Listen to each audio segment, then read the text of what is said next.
Okay, so we're MDT, looking at your new electronic trigger. Yeah, that's right. So we wanted to develop a trigger that was more accurate and more reliable than what's on there for a lightweight trigger. Right.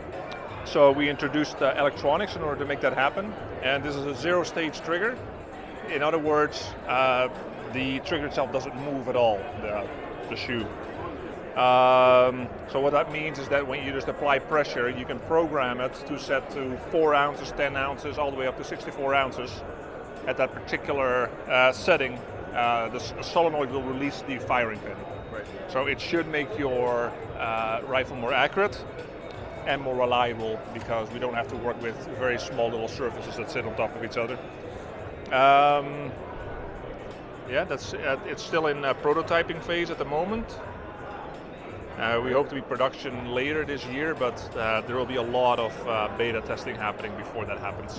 Okay. To make sure that it gets thousands of rounds through. We have the first prototype, we put 6,000 rounds through so far, but we still have a long ways to go. Awesome. Really cool. So the key thing is to be able to adjust it, for me, without having to deal with all the back and forth with the screws, and get the sear correct and all this stuff. Correct, so you'll be able to put it in programming mode by a long trigger pull.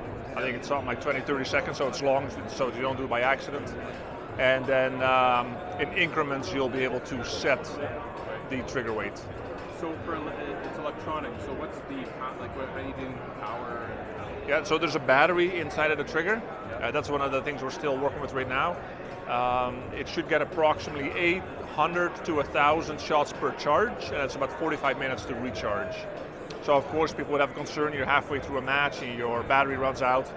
Yeah, that would be a problem. We're looking at ways to potentially add an external battery if that happens, but really if you charge your battery at the beginning of the day, you won't run out of battery. Okay. So you're anticipating some type of charging port on the bottom? So you can There is a charging port on the bottom already, which is USB-C. Which is also a data port, so you can also use a little device that you can connect to it and program it that way. Okay. Awesome. All right. And that's about it. Yeah, you're welcome.